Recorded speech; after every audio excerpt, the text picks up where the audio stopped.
Emma Clark was a respected literature teacher who always played by the rules, until her marriage fell apart, and she crossed a line she could never uncross. The man she fell for wasn't a stranger. He was the father of her favorite student. It started as comfort, turned into obsession, and ended in blood. Emma taught at a quiet suburban school known for its polite students and neat lawns. Her classroom smelled faintly of chalk and coffee, the kind of comfort that used to make her feel safe.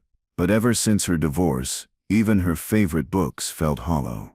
She'd read about love, loss, and betrayal daily, but nothing prepared her for living it. Nights were long, silent, and heavy with regret.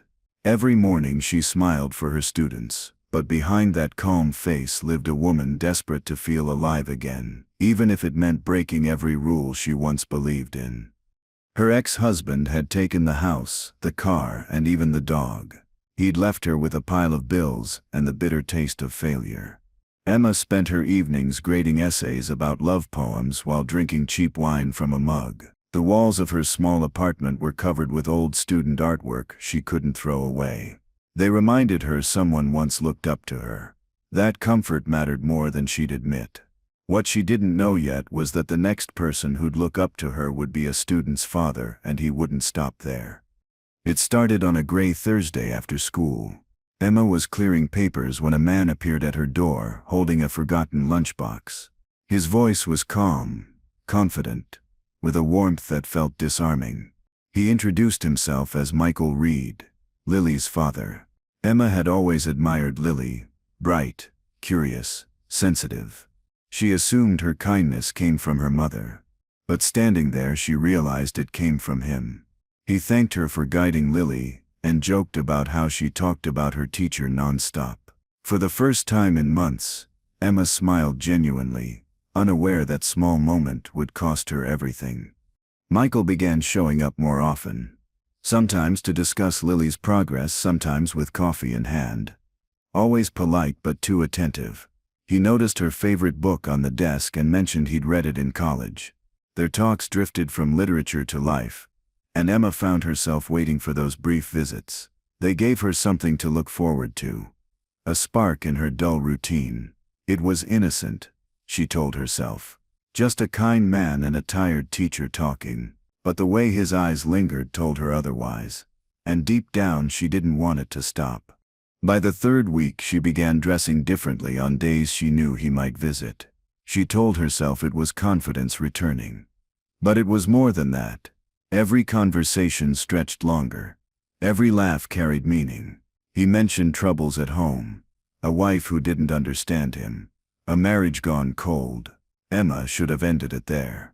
Instead she offered comfort, a listening ear, a safe space. She wasn't chasing romance. She was chasing relief from loneliness. The line blurred slowly, and when she finally realized it was gone, it was too late to turn back. The first time he touched her hand, it wasn't romantic. He was thanking her for helping Lily prepare for a school reading. But his hand stayed longer than it should have. Emma froze, unsure whether to pull away or hold on. That night she replayed it in her mind 100 times. She knew where this could lead, and still she wanted it. Her life had become so predictable that even danger felt alive. She wasn't in love yet. She was starving for validation, and Michael fed that hunger perfectly, like he'd known exactly what she needed all along. Rumors began to stir among staff. A colleague mentioned seeing Emma talking to a parent too often. She laughed it off, pretending not to care. But gossip had a way of spreading quietly. She told herself people would move on. Instead, she found herself looking over her shoulder, checking the parking lot before leaving. Every text from him now carried risk, yet that only fueled her. The secrecy thrilled her. It was wrong, but it made her feel young again. She didn't realize that every secret she kept tied another knot in a noose she couldn't see yet. One Friday evening, Michael invited her for coffee outside town. They picked a quiet cafe by the highway, far from familiar faces. It felt like freedom. He talked about his life like a man who'd been waiting to confess. She listened, believing she could fix him. the same way she fixed essays full of mistakes. He told her his wife never cared to understand him. Emma believed him. She wanted to believe him. When their hands brushed again, she didn't pull away this time. The moment felt harmless, but it was the start of everything she'd later regret. They began meeting regularly. Always somewhere new, always under the same quiet agreement that no one could know. Emma started turning her phone off during these hours. The world faded when he was around. It wasn't about passion yet, it was about escape. Michael made her forget who she'd become. He said she deserved better, and she wanted to believe him more than she wanted truth. The danger of it all gave her a rush she mistook for love. What she didn't know was that every meeting added one more thread to a web she couldn't untangle. Her students noticed she smiled more. They thought their teacher was happy again. Emma played along, hiding the guilt under soft laughter. Her coworkers began whispering, but she ignored them. She was convinced this affair existed in a world separate from her real life. But secrets have weight, and they always find cracks to leak through. One afternoon, a student accidentally mentioned that Lily's mom had been arguing with her dad lately. Emma's heart sank, but she said nothing. She knew she was part of the problem now. Yet she couldn't walk away, not when he made her feel needed. At home, her small apartment was filled with silence and half-drunk bottles of wine. On her kitchen counter sat a forgotten birthday cake she'd bought months ago for her ex-husband before the divorce. She'd kept it in the freezer, unable to throw it away. That night, she finally tossed it into the trash. It felt symbolic, like closing a door. She wiped her hands, stared at her reflection in the microwave door, and told herself she deserved to move on. An hour later, she texted Michael and drove to his neighborhood. That's when she crossed from fantasy into danger. His house was big, clean, and dark when she arrived. He greeted her with a smile, saying his wife was out of town for the weekend. Emma hesitated at the doorway, but the warmth of his tone pulled her in. They drank wine, talked for hours, and laughed like they'd known each other forever. When he leaned in, she didn't resist. It wasn't love. It was release. Months of loneliness dissolved in that single decision. She told herself no one was getting hurt.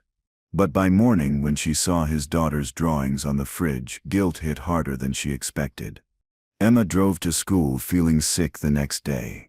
The hallways felt narrower, her students' faces brighter, almost judging.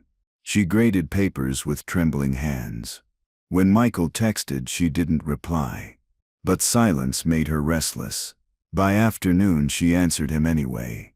They promised to keep things simple, secret, under control. It sounded easy on paper, like a story she could write neatly. But life doesn't follow drafts. The more she tried to keep boundaries, the blurrier they got. Each lie she told made the next one easier. She was already rewriting her own downfall, one message at a time. A week later, Michael began dropping by school more often. Once to pick up Lily, then again with an excuse about a lost book. Emma's co-workers started noticing. She could feel their eyes, hear their voices lower when she passed. She wanted to stop but couldn't. Every time she told herself it was over, he'd find a way back in. He knew how to make her feel seen, and that power was addictive.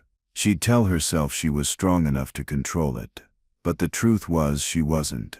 She was already too deep to realize she'd lost control. That night, she sat by her window with papers scattered across the floor. Rain tapped softly against the glass as she stared at her phone, waiting for a message. When it finally came, it was short. He missed her. That was all it took. She grabbed her coat and car keys, heart steady but mind fogged. Every rational thought faded beneath the craving to see him again. She told herself it was love. It wasn't. It was obsession disguised as comfort, and it was about to pull her into a storm she'd never escape. Emma told herself that Michael was serious when he said he'd leave his wife. She clung to that promise as if it were a lifeline. Every message from him became a dose of hope. She started planning a future that didn't exist. Imagining a home, dinners with Lily, a life rebuilt. But the reality was far less romantic. Michael never mentioned dates or details. His words were soft and vague, designed to keep her waiting. Still, she believed him because believing was easier than facing the emptiness that waited on the other side of letting him go. Her coworkers noticed how distracted she'd become. She missed meetings, misplaced assignments, and showed up late to classes. When asked, she said she wasn't sleeping well. It wasn't entirely a lie. She spent nights replaying every conversation with Michael, searching for meaning in his pauses and promises. The thrill had turned into dependence. She needed his attention to function. Her students started whispering about her forgetfulness, but she barely noticed. The world around her blurred into the background. All that mattered was him, his texts, his voice, the illusion of being wanted again. Everything else was fading fast. At home, the apartment grew messier. Books piled on tables, coffee mugs gathered in corners. She ignored the chaos. It mirrored her thoughts, cluttered, unorganized, out of control. One evening, she caught her reflection in the mirror and barely recognized herself. Her eyes looked hollow, her smile forced. Yet she told herself love changes people, and this was just part of that change. She didn't see that it wasn't love transforming her. It was obsession hollowing her out. Every time he canceled a meeting, she forgave him faster. She didn't realize that she was slowly becoming a secret he wanted to bury. Then came the night that sealed her downfall. Michael canceled their dinner at the last minute, saying his wife was home unexpectedly. The disappointment hit like a punch. To fill the silence, Emma opened an old box under her bed. Inside was that frozen birthday cake container she had thrown away but couldn't stop herself from retrieving earlier. She sat staring at it, remembering the life she'd lost and the one she was destroying. She finally threw it in the trash for good, wiped her tears, and texted Michael that she was coming over anyway. He didn't tell her no.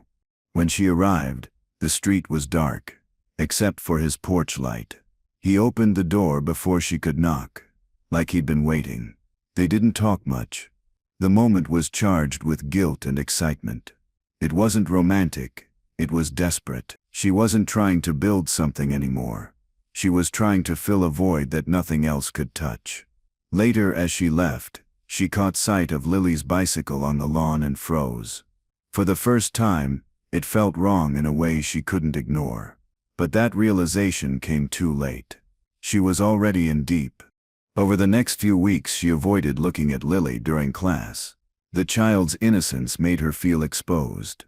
Every time Lily smiled, Emma's guilt twisted deeper. She began grading harshly, snapping at students, losing patience. The principal noticed and asked if she was okay. She lied easily now. Her lies came smoother than the truth. That frightened her more than anything. When she tried to end things with Michael, he said he understood but showed up at her apartment anyway. She let him in without thinking. The part of her that could say no was already gone. Their meetings became unpredictable. Sometimes at his house, sometimes in motels outside town. She told herself this was temporary, a passing storm. Yet she felt herself sinking further into him. He'd text her late at night, then disappear for days. She'd pace her apartment, waiting for his replies like an addict, waiting for a fix. She stopped reading, stopped cooking, stopped living for anything beyond him. He wasn't her escape anymore. He was her prison. But Emma couldn't see the bars. She only saw the comfort he dangled before her whenever she started to question what they were doing. One morning, she arrived at school to find Lily crying outside the classroom. The girl said her parents had another fight. Emma froze, unsure how to comfort her without revealing too much emotion. That night, Michael texted her, saying he couldn't take it anymore. He claimed he was planning to leave his wife soon. Emma believed him because she wanted to. The next morning, she woke up early and cooked breakfast for two even though he wasn't there. She looked at the empty chair and smiled sadly. It was the smile of someone pretending hope was the same as truth. Gossip around the school started to thicken. Teachers whispered in hallways. Parents exchanged looks during meetings. Emma heard her name once and knew it was about her. She acted unaffected, but every stare cut deep. She started leaving school through the back door, avoiding eye contact. The only person who made her feel safe was Michael, and that false safety made her cling harder. She convinced herself they were fighting the world together, even as he began replying less, calling less. She couldn't see that she was fighting alone for a love that never really existed. The first real argument happened over something small. Michael didn't answer her messages for 2 days. When he finally did, he blamed work. She snapped, accusing him of lying. He didn't deny it, he just told her to relax. That calm tone infuriated her. After the call, she sat on the couch shaking, not from anger but fear of losing him. She realized she'd built her entire sense of worth around his attention. Without it, she felt invisible. That night, she stayed awake staring at the ceiling, wondering when exactly she stopped being a teacher and became someone's mistake. The following week, Michael started acting distant during their meetings. He'd glance at his phone, check the time, look distracted. Emma asked if something was wrong, but he brushed it off. The connection that once felt magnetic now felt fragile. She could sense him pulling away, yet she clung tighter. When she asked about his wife, he avoided the topic. He only said she was making things complicated. That word stayed in Emma's mind all night. Complicated. She wondered if that's how he described her too, a problem he couldn't get rid of without making a bigger mess. A colleague invited her to dinner with other teachers, but Emma declined. She couldn't sit through normal conversations anymore. Her mind was somewhere else, always with him. She started staying late at school just to feel near Lily, as if it connected her to Michael. One evening she saw Lily waiting for her father outside. Michael arrived, but this time he barely looked at Emma. The coldness hit harder than any insult. She went home and cried. Not because he ignored her, but because she finally realized she meant less to him than she ever imagined. Her performance at work kept declining. Parents began complaining. The principal scheduled a formal review. Emma knew she should be focusing on saving her career, but she couldn't think beyond Michael. She kept checking her phone, desperate for a message. When one came, her relief was immediate. He wanted to meet. The text was short, impersonal, but she read meaning into every word. She convinced herself he still cared. She put on makeup, changed her clothes, and left her apartment as if preparing for something important. She didn't realize she was walking straight toward the unraveling of her life. The meeting didn't go as she hoped. Michael seemed distracted, avoiding eye contact. He said his wife had been asking questions, and that they needed to pause things. The word stung. Pause meant temporary to him, but felt permanent to her. She nodded like she understood, but her mind screamed. On the drive home, she replayed every moment of their relationship, wondering what she did wrong. By the time she reached her apartment, she had convinced herself it wasn't over. It couldn't be. Love like theirs didn't end with a conversation. It ended with a reason. She intended to find it. The next day, Emma returned to school pretending nothing was wrong. She smiled through lessons and greeted students with forced energy. But she felt eyes on her wherever she went. During lunch, she found an envelope in her mailbox. No name, no sender. Inside was a short note written in neat block letters. Everyone knows. Her stomach twisted. She scanned the teacher's lounge, but no one looked at her. That night she burned the note in her sink. The flames curled around the paper, but the words stayed in her mind, echoing louder than any rumor she'd ever ignored. The fear of exposure became unbearable. Emma deleted every text, every photo, every trace of him. She even wiped her email account clean. But secrets don't vanish. They leave stains. Her phone felt heavy in her hand, like proof she couldn't destroy.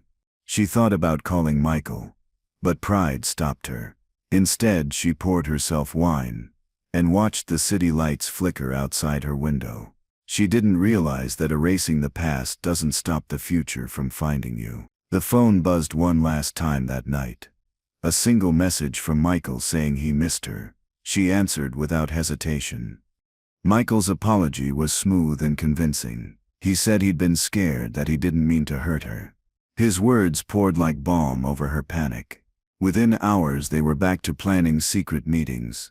She felt relieved, even grateful, not realizing she was handing him another weapon to use later. Each time she forgave him, she taught him how easily she could be controlled. She went to sleep smiling for the first time in days, completely unaware that her next morning would begin the chain of events that would turn their secret into something far darker. Their next meeting was at a rented apartment on the far side of town. It was bare, white walls, old furniture, a clock that ticked too loud. But Emma didn't care. To her it felt private and safe. She brought wine and sandwiches, trying to make it homely. He brought charm and lies. They spent the afternoon together, pretending reality didn't exist. But between their laughter and silence, Emma noticed something strange: a small church across the street. Every time its bell rang, Michael would glance toward the window, uneasy. She didn't ask why, but she should have. That bell marked everything. Over the following weeks, that same bell became part of their ritual. It rang during every meeting, always at the same time. Emma started associating it with comfort, unaware it was really warning. One evening, as she packed her things to leave, Michael mentioned her ex-husband casually, asking about their fights. The question felt odd, personal in a way he hadn't been before. She brushed it off, but something in his tone lingered. When she asked why he wanted to know, he smiled and said curiosity. She believed him, not knowing he was already preparing the next phase of control. The days began blending together. Emma's world revolved entirely around the affair. Each decision she made was guided by him. What to wear, when to meet, how to talk to others. She began lying effortlessly, not out of choice but survival. Every night, the bell across the street rang again at 9. Sometimes she'd sit by the window, listening to it, letting it calm her nerves. She didn't see it as foreshadowing. To her, it was rhythm. But the truth was, the same routine that soothed her was quietly counting down to something that would destroy her. The day the principal called her in, she already knew what it was about. Someone had complained rumors about her relationship with a student's parent. The principal was calm but firm. Emma denied everything. She walked out of that office shaking, not from fear but from anger. She blamed everyone except herself. That night she texted Michael, warning him they needed to be careful. His response was short. "Don't worry." 2 words that should have comforted her, but instead felt final. She didn't know those same words would echo in her mind when the police arrived at her door days later. That weekend Michael called her in panic. His wife had found out, he said. She'd been snooping through his phone and was threatening to expose everything. Emma's pulse spiked as he begged for advice. She told him to stay calm, that they'd figure it out. He sounded frightened, sincere, desperate. She promised not to contact him until he reached out again. After the call ended, she sat in the dark for hours, staring at her silent phone. Every thought tangled into worry. She had no idea that the situation she was trying to fix had already crossed a deadly line. The next night, a storm hit the city. Rain slammed against windows. Thunder rolled. And then total darkness. A citywide power outage silenced everything. Emma sat alone in candlelight, watching the shadows on her walls move like memories. She tried calling Michael, but the call wouldn't go through. When the lights came back, the phone rang. It was him, whispering her name. Then silence. The call ended abruptly. Confusion twisted into dread. Something about his tone felt wrong, detached. She didn't sleep that night, replaying that call again and again, wondering what he wasn't saying, and why she still believed him. By morning, the news spread across town. Police cars surrounded a house on Maple Street. Michael's house. His wife, Dana Reed, had been found dead. Blunt force trauma, the report said. Emma stood frozen in her kitchen, her mug slipping from her hand. Her phone buzzed non-stop. Calls, messages, whispers. Her name was already tied to his. She knew how this looked. She told herself she'd done nothing wrong, but she couldn't ignore the truth. She was the other woman, the motive, the scandal everyone would talk about. And somewhere deep down she feared she might be next. Detectives showed up at school that afternoon. They asked to speak privately. Emma followed them into an office, her legs heavy, her throat dry. They asked questions. How long had she known Michael when she last saw him, if she'd been to his home recently? Her answers felt clumsy, unsure. They mentioned her number was in Dana's recent calls. Emma couldn't explain it. She felt her life splitting in two, the version she believed in and the one they were building around her. When they left, she sat alone in the empty office, realizing her story had officially become a crime. The school buzzed with gossip. Students whispered, teachers stared, and Emma's name floated through every hallway. She tried to keep her composure, but her hands trembled when she wrote on the board. Every sound felt amplified. The closing of lockers, the ring of the bell, the scrape of shoes. She avoided the staff room completely. Her world, once full of structure and routine, now felt like quicksand. Each step she took pulled her deeper into suspicion. She kept telling herself the truth would clear her, but deep inside she sensed something darker was moving beneath the surface, quietly against her. That night, Emma returned home to find her apartment lights flickering. Her nerves were frayed. Every shadow seemed alive. She poured herself wine but couldn't drink. The news replayed Dana Reed's photo over and over, Michael's wife smiling, alive, human. The anchor mentioned that police suspected foul play. Emma turned off the TV, but the silence felt louder. She checked her phone. No messages from Michael, not even a missed call. That absence screamed louder than anything else. She sat in the dark wondering if she'd ever really known him, or if she'd fallen for a version he'd carefully invented. Days passed without contact. Detectives called again for clarification. Their tone sharper this time. They mentioned her car had been seen near Michael's house the night of the murder. Emma tried to explain that she'd driven by weeks before, but they didn't believe her. They asked about the red scarf she often wore. She said she'd lost it. Their glances exchanged silently, before one wrote something in a notebook. When they left, she locked her door and collapsed on the couch, shaking. The scarf was gone. The police thought it was proof, and she realized she couldn't prove otherwise. Michael still didn't reach out. Every unanswered call deepened the betrayal. Emma scrolled through old messages, reading them as if they might change meaning. Each "I love you" now felt staged, calculated. She wondered if he'd planned this, or if she'd simply been convenient.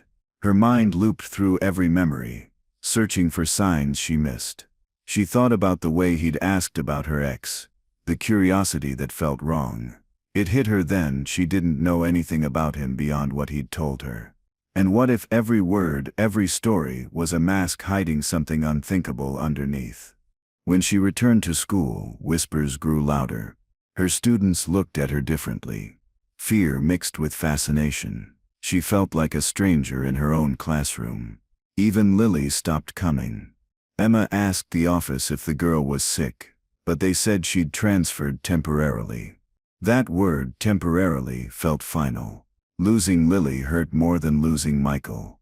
She saw pieces of herself in that child's innocence, and now even that was gone. She sat in her empty classroom after hours, staring at the desk where Lily once sat, wondering if love had always been her curse disguised as compassion.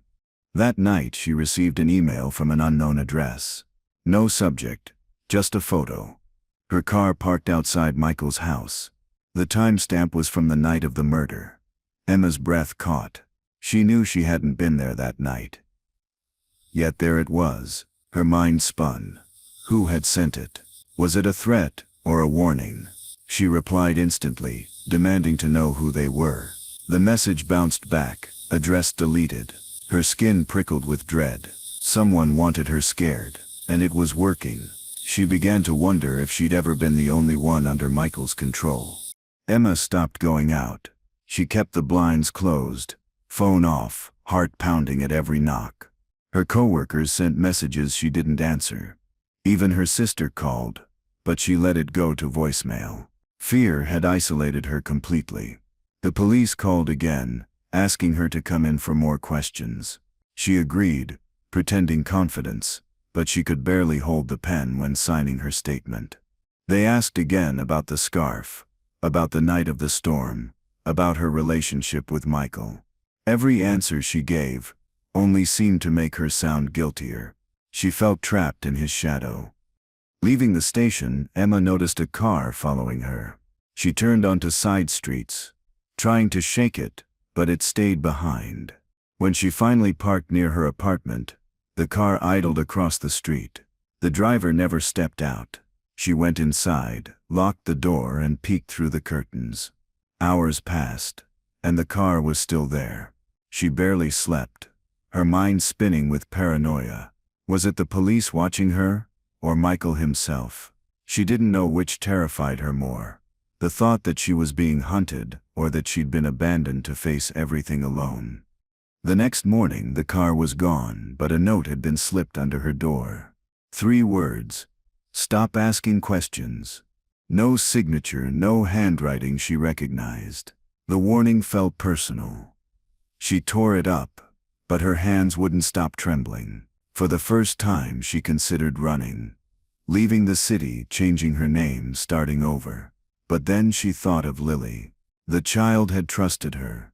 If she ran now, it meant giving up that last piece of good left in her life. Emma decided to stay and fight. She would prove her innocence, even if no one believed her. She began digging through everything she knew about Michael. Old texts, receipts, notes. She remembered a box he once kept at his apartment, said it held tax papers. The memory haunted her. What if it held something else? She went to the apartment building under cover of night. The landlord said the unit was empty now. Cleared days ago. Still, Emma convinced him to let her inside. The air smelled faintly of cleaning chemicals. Everything was gone, except a single item left on the kitchen counter. A bus ticket from 1999, with a woman's name written on the back. The name on the ticket, Rebecca Hart, stuck in her head. She searched it online, and her blood ran cold. Rebecca Hart had been reported missing 25 years ago in another state. No body ever found. Emma stared at the ticket, feeling the ground slip beneath her. What connection could Michael have to this? She saved the name and ticket photo, unsure who to tell. If she went to the police, they'd think she was deflecting. If she didn't, she'd stay in the dark.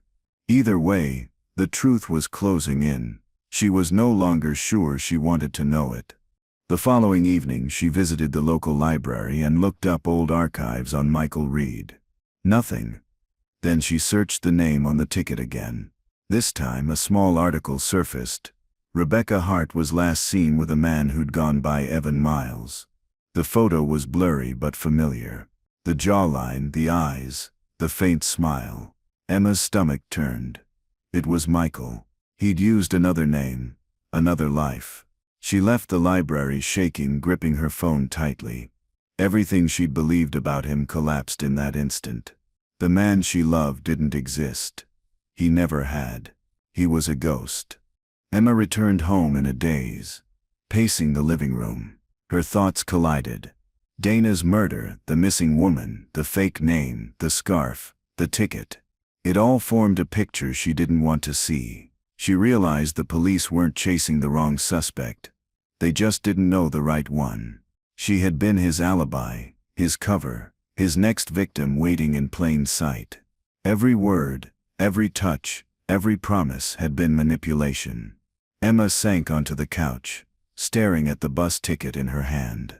For the first time she understood she wasn't framed by accident. She was chosen.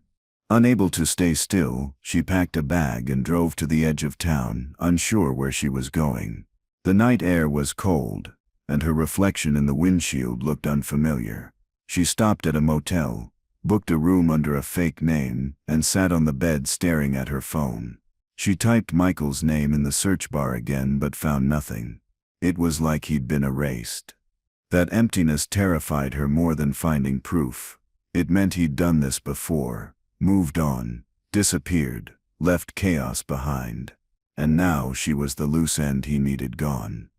Emma called the detective in charge and tried to explain everything. The ticket, the missing woman, the fake name, but he sounded dismissive. He said they'd look into it, but reminded her she was still a person of interest. That phrase hit like a hammer. She realized she couldn't rely on the law to save her. The system already saw her as the villain. The only way to survive was to uncover the truth herself.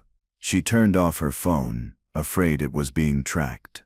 She decided to go back to the city quietly and find any trace of his past. Back in town, she went to the church near the rented apartment, the one with the bell that always rang at 9. She remembered Michael's uneasy glances toward it. She walked inside, hoping to find someone who knew him. The old caretaker said a man matching his description used to visit the church months before, lighting candles every week. When asked for what, the caretaker said he mentioned atonement. That word chilled her. Atonement for what? The caretaker handed her an old prayer card. He'd left behind blank except for a faint red thread pressed between the pages. Her scarf's thread. Emma took the thread home, sitting at her table under the dim light. She lined up the items she'd collected. The bus ticket, the thread, the note, the email photo. Each told a fragment of a story she couldn't yet connect. She realized she was chasing pieces of someone else's puzzle while being blamed for the picture itself. Exhaustion hit her hard. She laid her head on the table, listening faintly to the church bell through the window. It rang softly in the distance. This time it didn't sound like warning. It sounded like a reminder that her time was running out. She woke to a loud knock on her door. Police again. They had a warrant to search her apartment. She stood aside helplessly as they went through her belongings. They found the thread, the photos, the bus ticket. Everything she thought were clues now looked like evidence. One officer muttered something about obsession. She wanted to scream that she was the victim, not the culprit. When they left, they took most of it with them. The room felt stripped of proof, stripped of safety. For the first time, she understood how easy it was to make innocence look guilty. Her phone buzzed hours later, a blocked number. She hesitated, but answered. It was Michael, his voice calm, familiar, wrong. He told her to stop digging, said she was ruining both their lives. She asked where he was, but he ignored the question. He ended the call saying, "You'll understand soon." The line went dead. Emma stood frozen, phone pressed to her ear long after the call ended. She realized the man who once made her feel alive was now the one controlling her fear. He was still out there, and he knew she wouldn't stop until she found him. Emma barely slept. She wrote everything she remembered about him in a notebook, the stories he told, the places he mentioned, the people in his photos. One address stood out. A storage unit on a rental receipt he'd left in her car once. She searched the address online and found it still active. The next morning she drove there. The clerk said the unit was paid for 6 months in advance under another name, Evan Miles. Her chest tightened. She convinced the clerk to let her peek inside, saying it was her husband's. What she saw inside would haunt her forever. The storage unit was small, cold, and bare, except for boxes stacked neatly against the wall, each labeled with a different woman's name. Inside the first box were photos, letters, jewelry, small personal items. Emma's stomach churned. She checked another, more women, more memories, all gone. At the bottom of one box was a sealed envelope labeled Sarah Miller. Her breath caught. That was the name of her colleague who'd resigned suddenly months ago. She tore it open and found photos of her, of Michael, of moments that shouldn't exist. She stumbled back, realizing she wasn't his first teacher. She was his pattern. She drove home trembling, clutching the photos. Every stoplight felt like danger closing in. At home, she locked the door and spread the photos across her kitchen table. The pattern was clear now. Each woman connected to him through school, trust, and loneliness. They all looked the same: hopeful, naive, broken. Emma felt sick. She wasn't special to him. She was part of a collection. She tried calling the detective again, but no one answered. Panic crawled up her spine. She realized Michael wasn't running from the law. He was watching her reaction, waiting for her to make her next move. The next morning, she found another note under her door. Stop digging or join them. No name, no address. Her hands shook so badly she could barely hold it. The words weren't a threat, they were a promise. She looked at herself in the mirror and saw a woman stripped of innocence, fighting for her own survival. She knew what had to be done. She wasn't going to wait for the police or for fate. If Michael wanted her quiet, he'd have to face her first. She packed her bag, tucked the photos inside, and set out to find him herself. Emma's first stop was the motel records near the city's edge. She bribed the receptionist to check for his alias, Evan Miles. The name appeared 3 times in recent months, all in cash payments. The last entry was a week before Dana's death. She asked for the room number and drove there. It was empty, just peeling wallpaper and a faint smell of cologne that made her stomach turn. But there was something on the nightstand. A folded newspaper clipping about Dana Reed's charity work, marked with pen circles around her name. It wasn't love Michael felt. It was ownership. On her way out, Emma noticed a security camera above the motel sign. She begged the clerk to show the footage. After hesitation, he agreed. The grainy video showed Michael arriving alone, but hours later another figure appeared. It was Lily. The girl entered the room carrying a bag and left shortly after. Emma froze. Why was Lily there? Was she helping her father, or was she in danger too? The image burned into her mind, twisting everything she thought she knew. The truth wasn't just about Michael anymore. It was about what his daughter might have seen or done. Emma drove straight to the police station with the motel footage, her hands gripping the steering wheel so tightly her knuckles turned white. She explained everything. Michael's aliases, the storage boxes, and now Lily's presence in the video. The detective barely looked up from his computer. He said the footage wasn't clear enough to confirm anything. Emma's frustration boiled over. She demanded they take her seriously, but he warned her that making false claims could lead to charges. She walked out shaking, realizing the system had already decided who she was, the hysterical woman blinded by an affair gone wrong. Outside the station, the wind carried the faint smell of rain. She stared at the gray clouds, feeling small and unseen. Her phone buzzed again. Another blocked number, she answered, and a child's voice whispered her name before the line went dead. Emma froze. It sounded like Lily. She tried calling back, but there was no signal. Panic set in, as she realized the girl might be trapped in whatever web Michael had spun. She couldn't rely on anyone else anymore. She'd already been labeled guilty. The only person who could clear her name was the one person she no longer trusted. She decided to start where everything began, Michael's neighborhood. The police tape was gone. The house silent and empty. She parked a few streets away and walked up to the gate. The yard was overgrown, the air still heavy with the memory of what happened there. She noticed something small near the front steps, a red thread caught between the wood panels. It was from her missing scarf. Her chest tightened. Someone had planted it there, just like the photo and the note. Every piece of evidence pointed to her because someone wanted it that way. Michael had planned everything perfectly. Emma took the thread home and pinned it beside the bus ticket on her corkboard. She was building her own evidence wall, connecting red strings across photos and documents.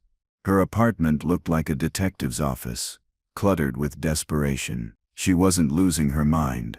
She was mapping the truth.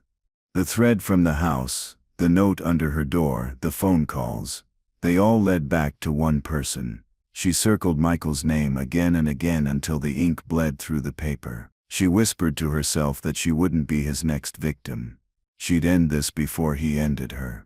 The next morning, Emma drove to the church again.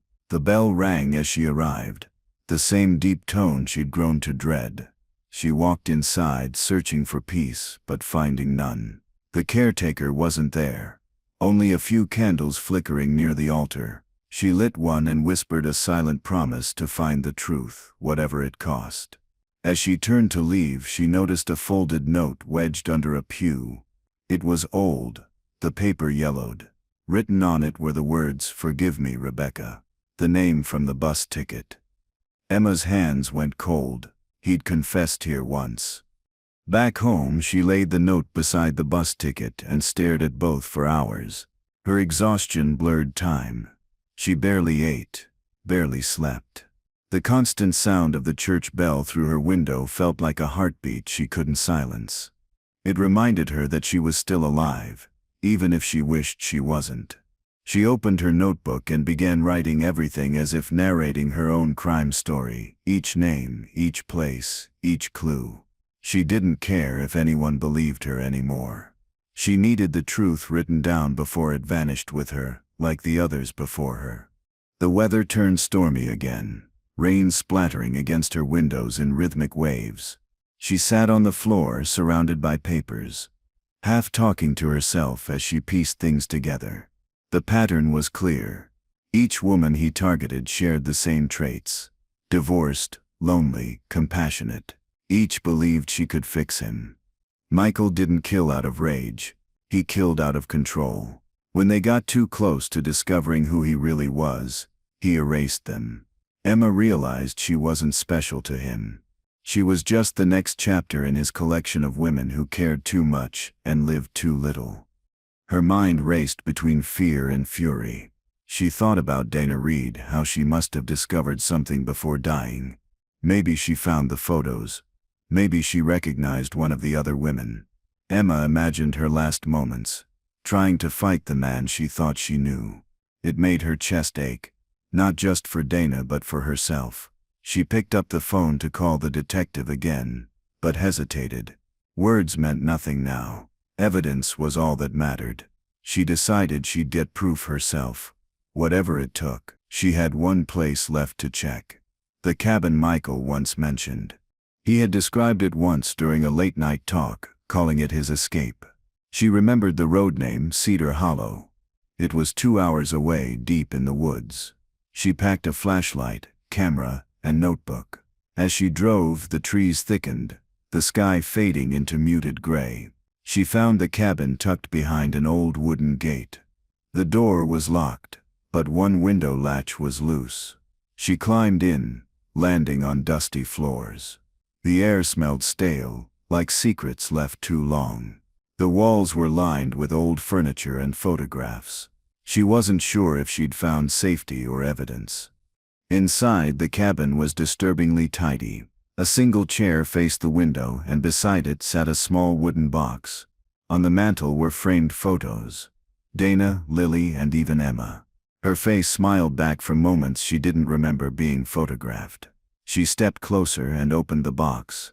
Inside were trinkets from all the women she'd seen in the storage unit. Rings, hair clips, old letters. Her stomach churned. Beneath them was a folder labeled insurance. She opened it and froze. Inside were receipts, forged letters, and fake police reports, all naming her as the main suspect for Dana's murder. Emma dropped the folder, her mind spinning. Every detail, every false lead, every trace of evidence, they all pointed back to her because Michael had built it that way from the beginning. He hadn't just manipulated her emotions, he'd designed her downfall. The church bell outside began ringing faintly through the open window. It echoed through the cabin, hollow and haunting. Emma realized she wasn't hearing a church nearby. The sound came from a small brass bell sitting on the shelf beside the chair. He'd carried that sound everywhere, like a signature. And now it rang for her. She grabbed her camera and snapped photos of everything. The folder, the trinkets, the bell. Her hands shook, but she forced herself to keep going. She needed proof. As she turned to leave, her flashlight flickered. A floorboard creaked behind her. She froze, listening. The sound came again, closer. She darted toward the window, slipping through the same gap she'd entered. Rain poured as she ran to her car, heart pounding. She didn't see anyone behind her, but she knew she wasn't alone. Someone had been watching her the entire time, and now they knew she'd seen too much. Driving through the storm, she clutched the camera like it was her lifeline. She couldn't go home, it was too obvious. She pulled over at an old gas station and used the restroom to gather herself. In the mirror she looked hollow-eyed, drenched, unrecognizable. She uploaded the photos to a cloud folder, just in case. She whispered to herself that she was close, so close to ending this nightmare. But deep down she knew the story wasn't over. Michael was too smart, too patient. He'd built his trap over years. And now she was walking through it with her eyes open. She decided to visit Dana Reed's sister, who lived 2 towns over. Maybe she knew something. The woman opened the door cautiously, her face tired but kind. She remembered Emma from the news but still invited her in. Over tea, Emma asked about Dana's marriage. The sister sighed and said Dana had become paranoid before her death, convinced her husband was hiding something.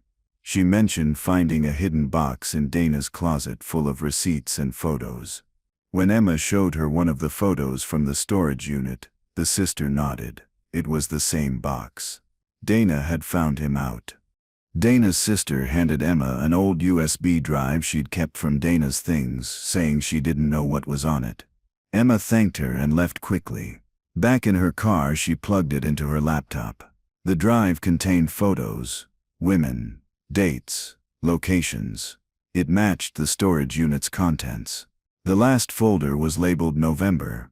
Inside were photos of Emma herself, taken from outside her apartment. The timestamps were from weeks before the murder. Her skin crawled.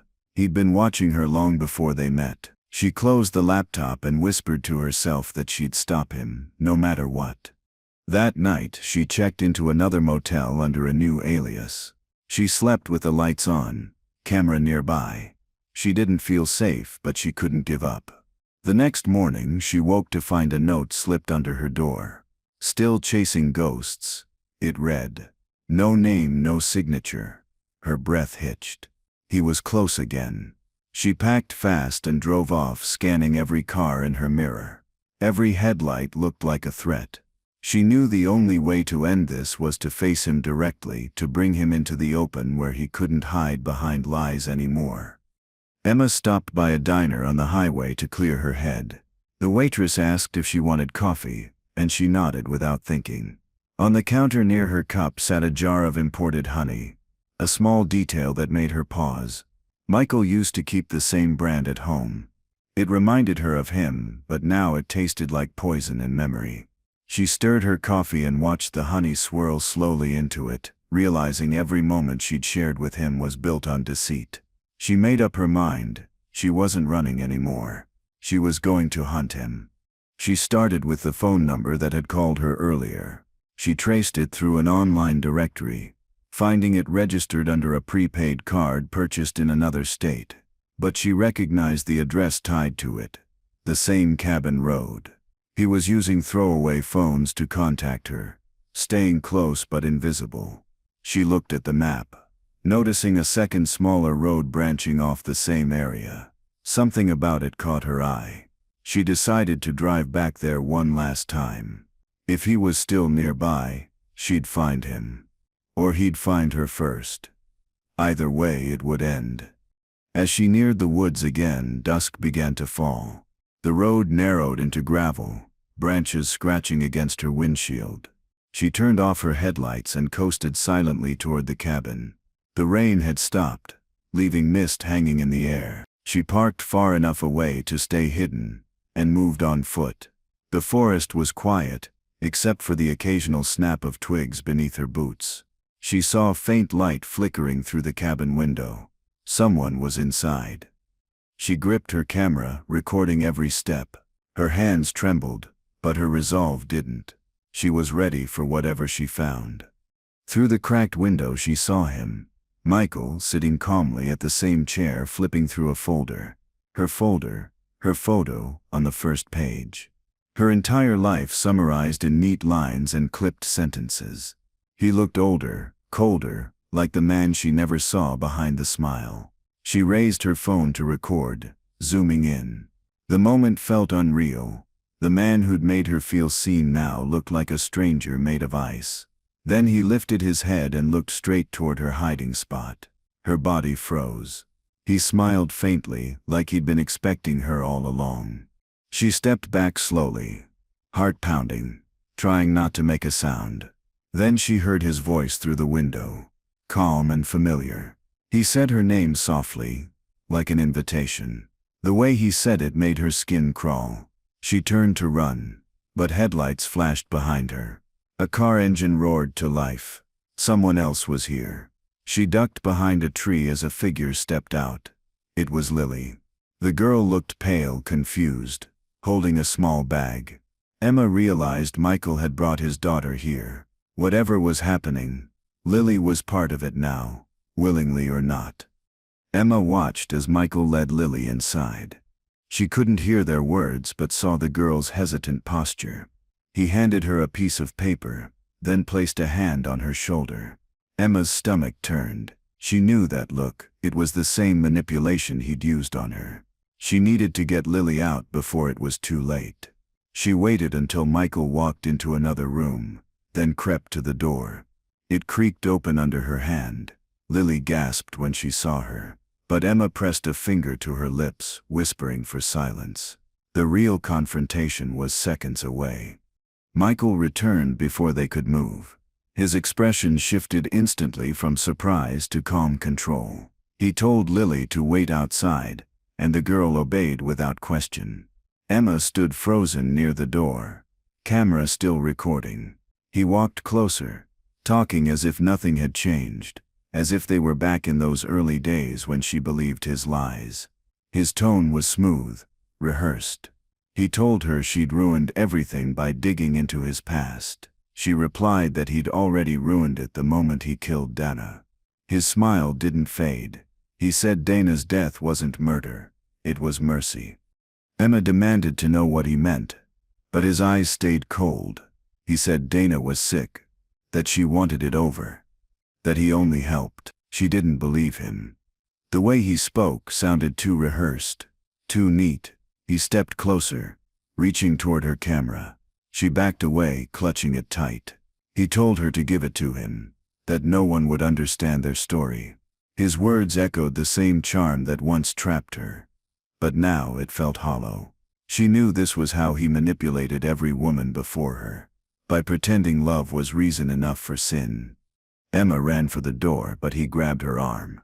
The camera slipped and hit the floor. She fought to break free, shouting for Lily, but no sound came. Michael's grip tightened, and for a split second she saw the monster behind his mask. The same hands that once held her now tried to silence her. She kicked him hard, pulling free, and dashed outside into the mist. Lily stood near the car, crying. Emma grabbed her hand and ran toward the woods. Behind them the cabin door slammed shut, and the bell rang one last time. The hunt wasn't over yet.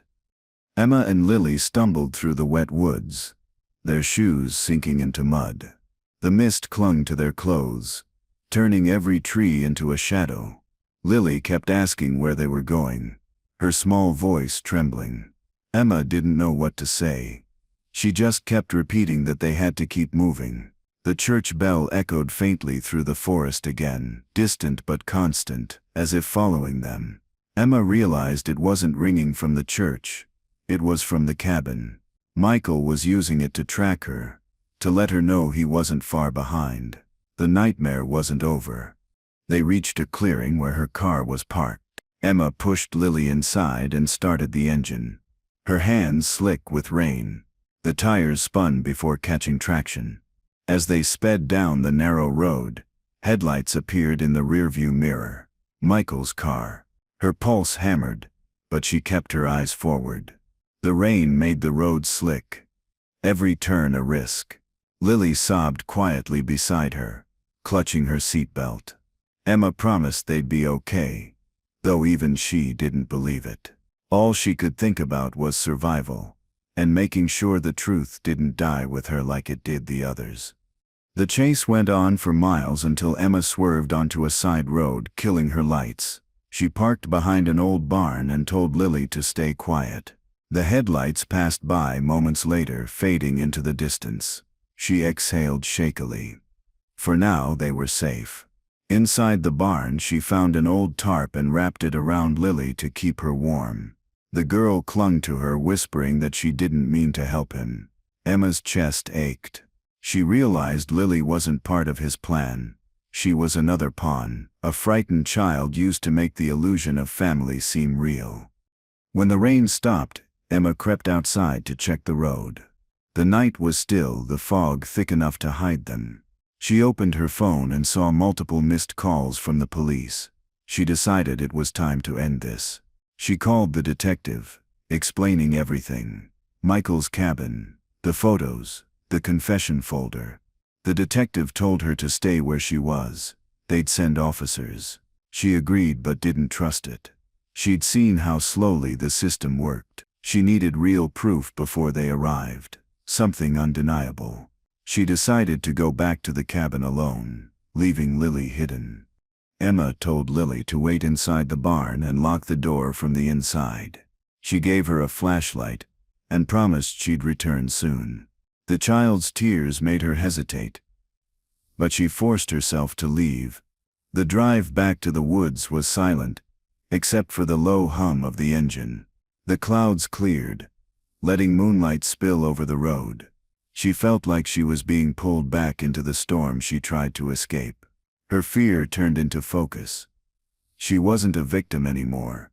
She was the only one who could expose the truth buried in that cabin. When she reached the clearing, the cabin's door was wide open. The brass bell still swung gently on the table, ringing faintly in the wind. She stepped inside, camera ready. Everything looked the same except for one new detail: a photo placed on the chair where Michael once sat. It was of her and Lily, taken earlier that night. The timestamp showed only an hour ago. He'd been watching them. Her stomach twisted.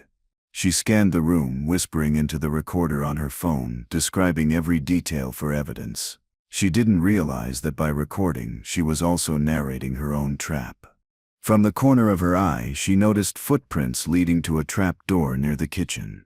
She knelt and lifted it. A ladder led down into darkness. The air smelled like damp wood and metal. She turned on her flashlight and climbed down slowly. The space below was small, lined with shelves filled with folders, boxes, and more photos. Her heart pounded as she recognized faces. Every woman Michael had ever targeted. Each file had newspaper clippings, fake obituaries, forged letters, and death certificates. He hadn't just killed them, he'd rewritten their lives, erased them completely. And now her folder was waiting too. Emma picked up her file and flipped through the pages. Every event of her life was documented.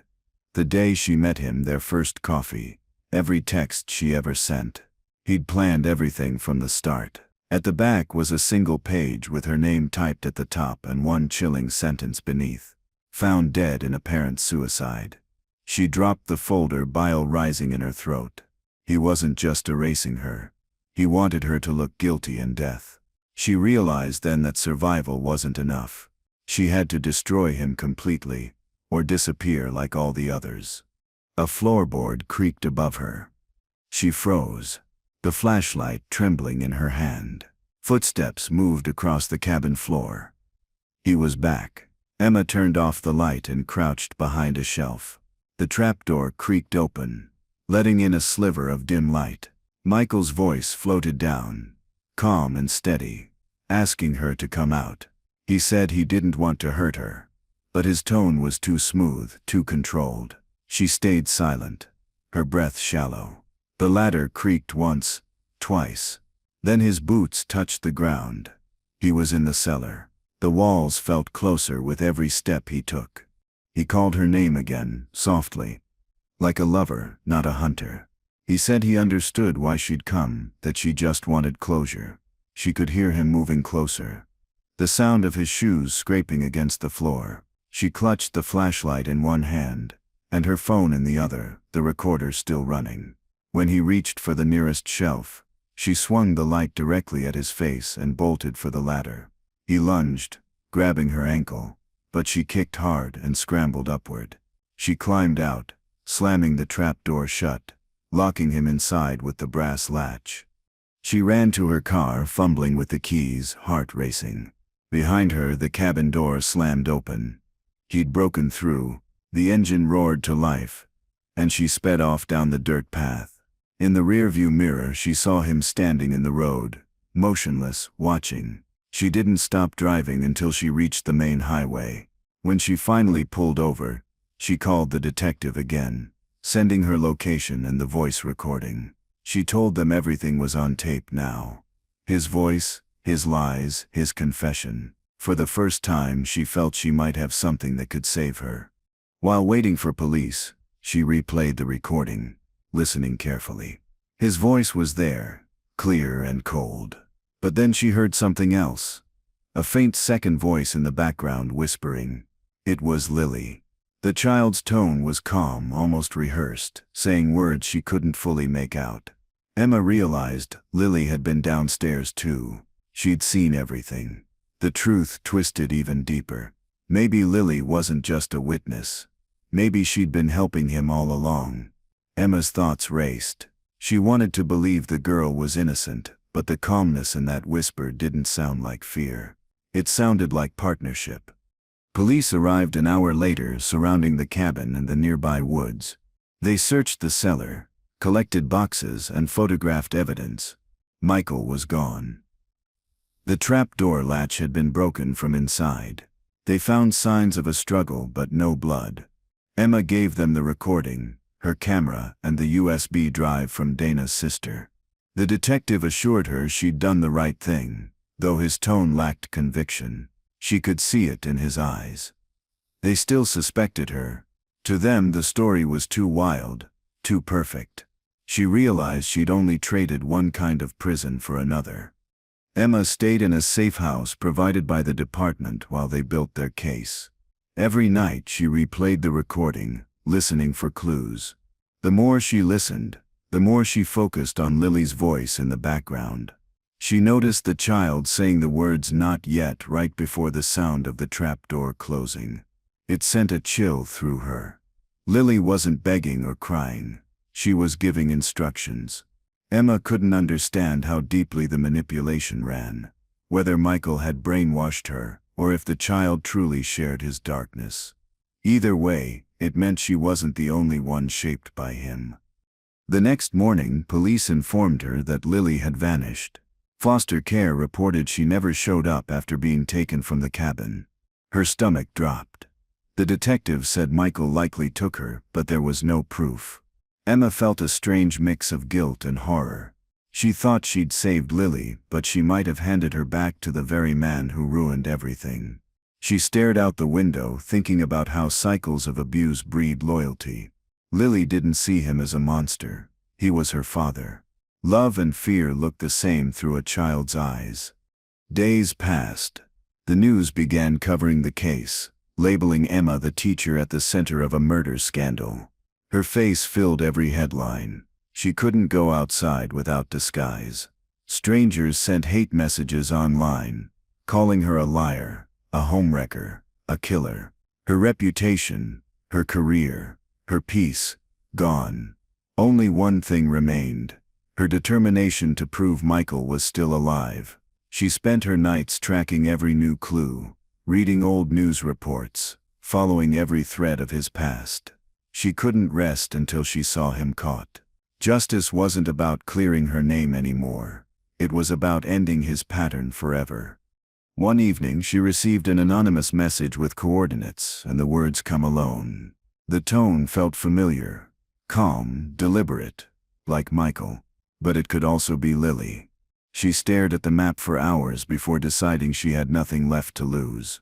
She packed her camera and drove out of town once more.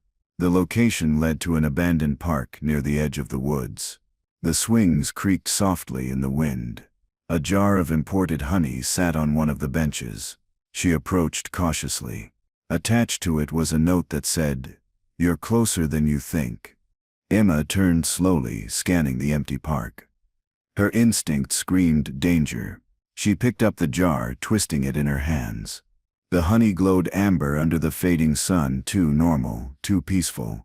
Then she noticed something inside, a folded photograph pressed against the glass. She smashed the jar against the bench and pulled it out. The photo showed her sitting in her apartment just a week ago, taken through the window. Someone had been inside her building. She realized Michael was still watching, waiting for her to break. She clenched the photo and whispered that he'd chosen the wrong person. That night, she drove to a motel and spread everything she had across the bed. The recordings, photos, USB drive and camera. She began writing a statement detailing everything from the first day she met him to the last night in the woods. If something happened to her, she wanted the truth to survive. She emailed copies to multiple journalists and scheduled them to send if she didn't log in within 24 hours. For the first time in months, she felt a strange calm. She'd turned his manipulation into his weakness. If he silenced her, he'd expose himself completely. The next morning she woke to the sound of her phone buzzing. It was a message from an unknown number with a video attachment. The thumbnail showed Lily sitting on a wooden chair.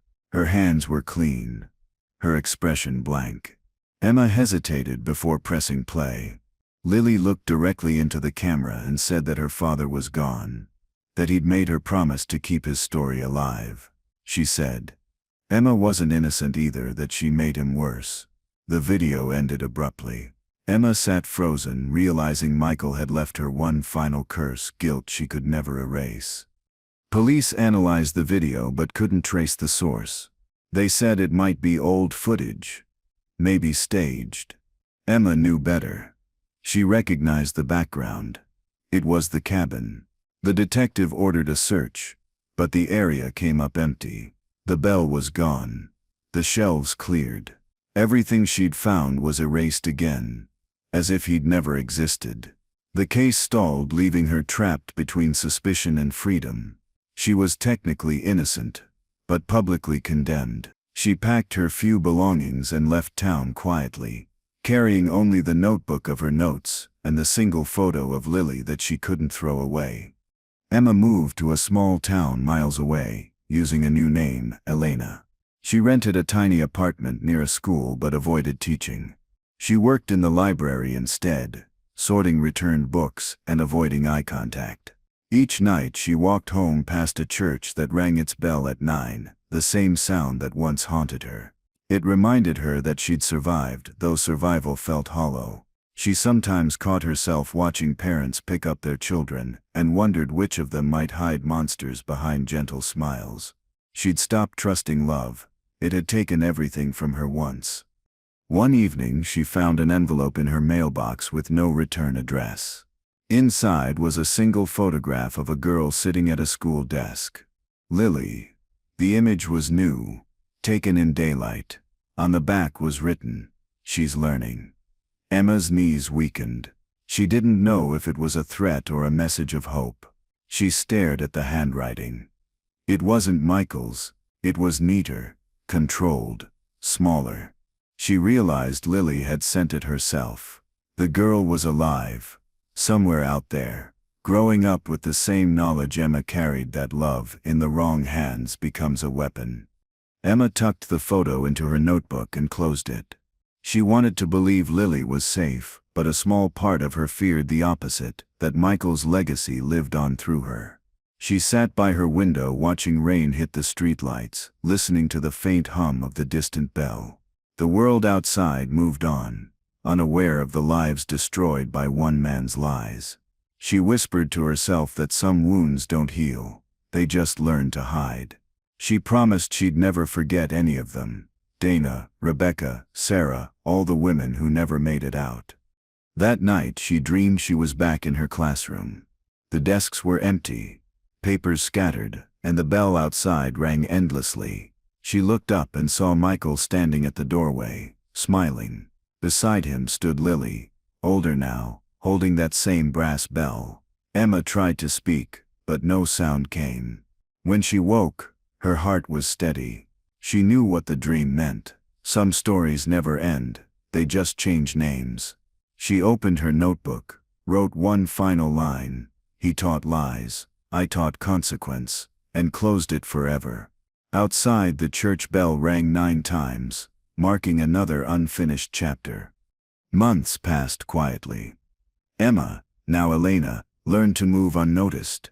The town saw her as a quiet librarian who minded her business. She lived in small routines: morning coffee, evening walks, the sound of the bell at 9. Sometimes she'd pause on the bridge overlooking the water and drop a pebble, watching the ripples fade.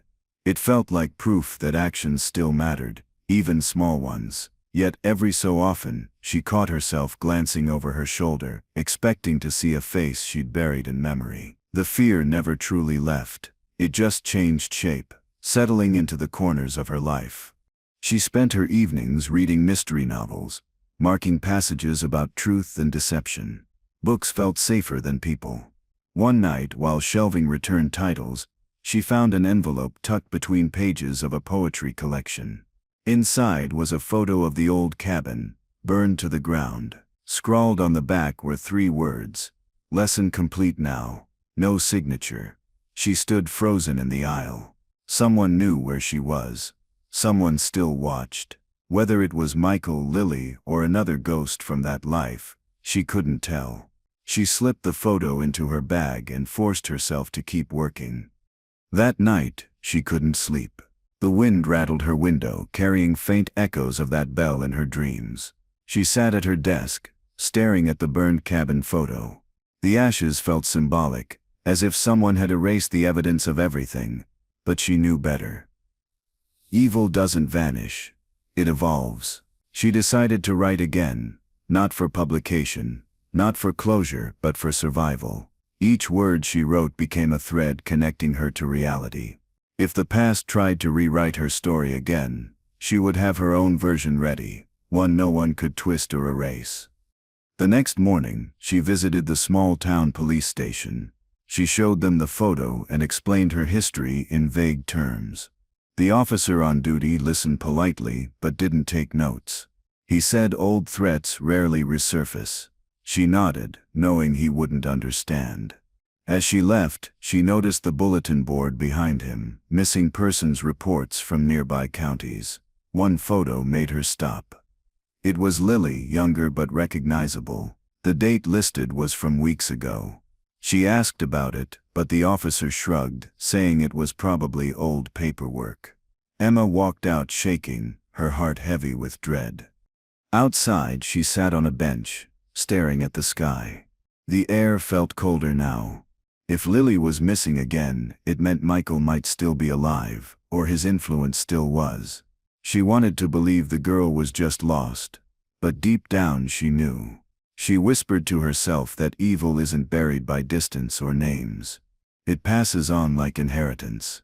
She wondered if she had been naive thinking she'd escaped it. The bell from the nearby church rang once, sharp and metallic. It wasn't scheduled to ring at that hour. She looked up, feeling time itself pause. That sound broke something inside her. She stood abruptly and walked home, clutching her bag. Inside, she spread her notebook, the photos, and the burned cabin image across her table. She began drawing lines again, her old habit, connecting faces, dates, and names. At the center, she wrote 2 words: "It continues." She no longer cared about clearing her name. She cared about ending the story for good. She made a plan to send copies of her findings to every journalist, detective, and lawyer she could find. Even if she disappeared, the truth would outlive her. That was her last promise to herself. As days passed, she noticed strange things. A car parked outside too long, footsteps in the hallway late at night, the smell of cigarette smoke though she didn't smoke. She told herself she was imagining it, but the signs felt real. One morning she woke to find her front door slightly open. Nothing was stolen, yet everything felt disturbed. On her kitchen counter sat a single red thread, curled neatly beside her notebook. Her pulse thudded in her ears. Someone had been inside. Someone who remembered every detail. She closed her eyes and whispered, "It's not over." Then she started writing again. Her writing became an obsession. Page after page she documented everything, mixing truth with theory until even she couldn't tell them apart. She stopped eating regularly, stopped talking to neighbors. The librarian everyone once pitied became the recluse they avoided. She didn't care. Her story wasn't for them. It was for the women whose voices had been stolen. Every night at 9, the bell still rang outside, and she'd pause to listen, using its rhythm as her metronome. To her it wasn't a warning anymore. It was a reminder that stories echo even when their characters are gone. One evening, while finishing her manuscript, she heard footsteps outside her window. Slow, deliberate, familiar. She turned off the light and sat still, holding her breath. The steps paused, then a shadow passed across the curtain. A faint tapping followed, 3 times, steady. She reached for her phone, but it buzzed before she touched it. A message appeared. "Good work, teacher." No name attached. Her body went cold. She waited for more, but nothing came. The message disappeared, seconds later. She stared at the empty screen, realizing that whoever sent it didn't need to speak again. The message was already complete.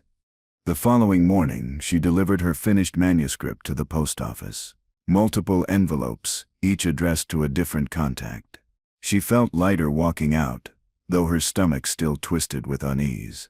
On her way home, she passed the church. The priest greeted her warmly, saying someone had left a donation in her name.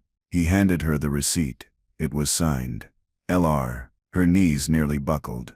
Lily Reed. She thanked him numbly and walked away. She didn't know if the girl was alive or haunting her, but the message was clear. Their stories were now tied forever, neither ending cleanly. Back at home, Emma sat on her porch, sipping tea as the sun dipped below the hills. For the first time in years, she didn't feel hunted, only watched. The difference was subtle but powerful. She accepted that some ghosts didn't mean harm. Maybe Lily wasn't reaching out to scare her. Maybe it was acknowledgement, an unspoken truce between 2 survivors of the same storm. She took the red thread from her desk and tied it loosely around her wrist. It wasn't a curse anymore. It was a reminder that truth, no matter how painful, was still worth holding on to. Weeks later, her story appeared anonymously on multiple online platforms. The files she'd mailed had reached journalists across the country. Readers were captivated, horrified, divided. Some called it fiction, others proof of systemic failure. Emma watched the reactions quietly from her computer. She didn't want credit. She just wanted the women's names remembered. The story trended for days, then vanished into the cycle of new scandals and distractions. Still, she felt peace. The truth was finally public. The silence that once protected monsters now worked in her favor. She had turned fear into testimony, and that was enough. The local police received new tips after the article spread. One caller reported seeing a man resembling Michael Reed near the border. Another mentioned a young girl traveling with him. The reports went nowhere, but Emma read them all. Each one reignited old fear and faint hope. She began walking daily to the river, sitting with her notebook, writing reflections instead of evidence. Her words softened, less anger, more understanding. She realized she wasn't writing about murder anymore. She was writing about recovery, about how even broken people could build something resembling peace from the wreckage of their own mistakes. Seasons shifted. The church bell's sound became part of her mornings now instead of nights. She attended a service once, sitting quietly in the back. The priest spoke about forgiveness, not as surrender, but as release. She didn't pray, but she listened. When the service ended, she lit a candle for Dana, Rebecca, Sarah, and every woman whose story ended in silence. Then she lit one for Lily too, not as a victim, but as a survivor. She watched the flames flicker, steady and calm. It was the first time she allowed herself to believe that healing didn't mean forgetting. One evening as she walked home, she saw a young woman standing under the streetlight near the library. Her back was turned, hair tied neatly, posture familiar. When she called out, the woman turned slightly, revealing Lily's face, older, composed, eyes unreadable. Emma froze. Lily smiled faintly, lifted her hand in a small wave, then crossed the street and disappeared into the crowd. Emma didn't follow. She understood now. Some meetings weren't meant for closure. They were reminders that life keeps moving, even through ghosts. She stood there until the bell rang again, soft and distant, like an ending finally earned. That night, Emma opened her notebook one last time.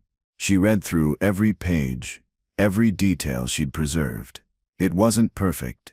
It was messy, human, flawed, but it was honest.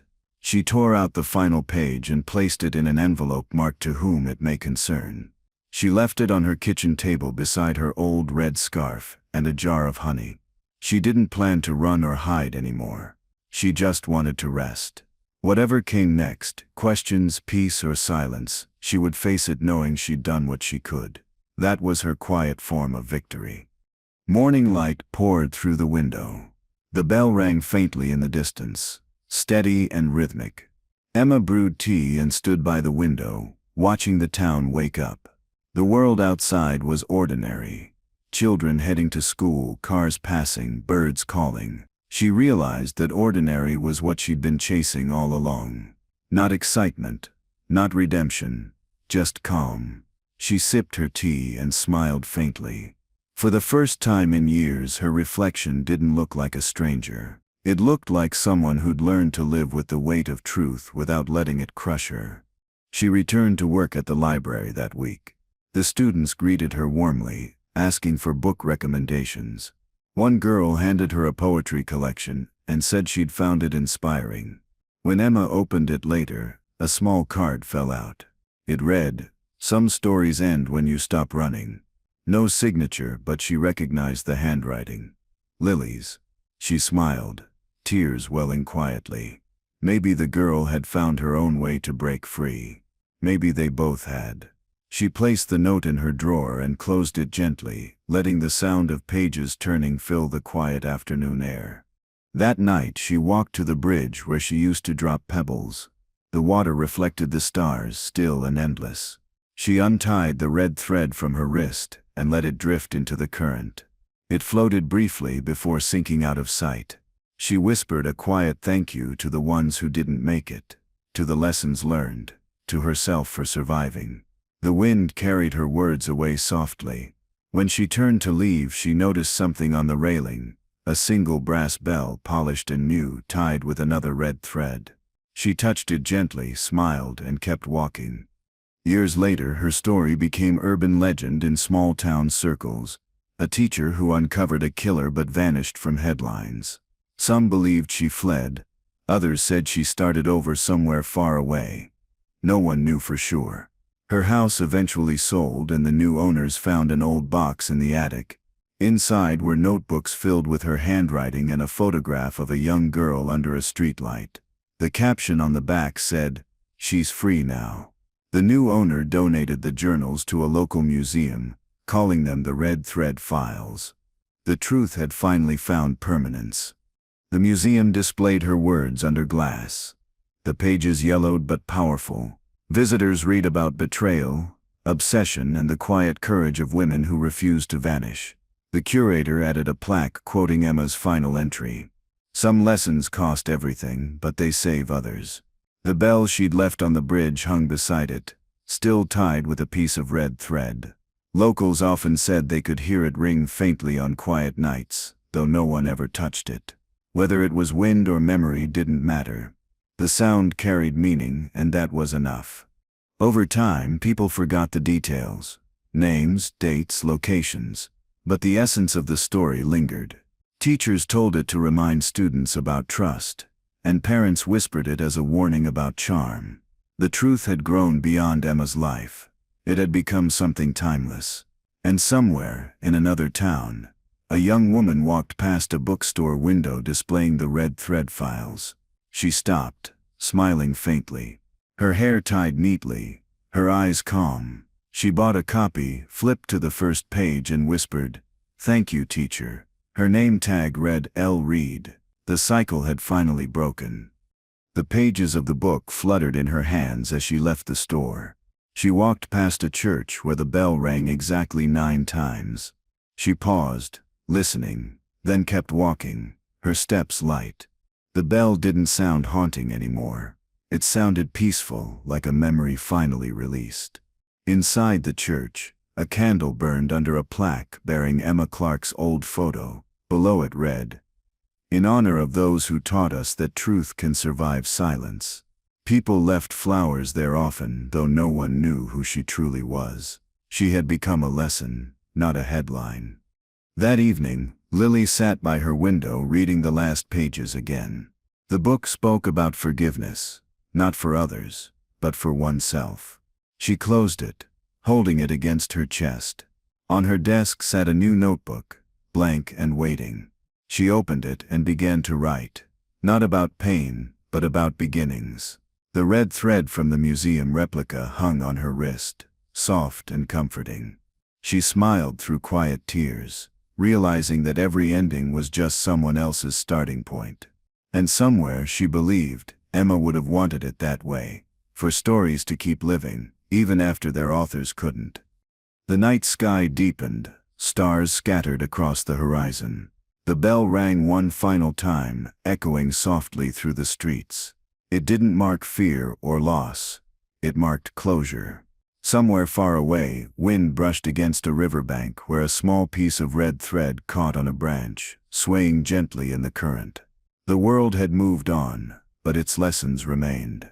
Truth had survived, love had transformed, and silence had finally spoken. And in that stillness, for the first time, both Emma and Lily found peace. 2 lives once bound by obsession, now set free by understanding.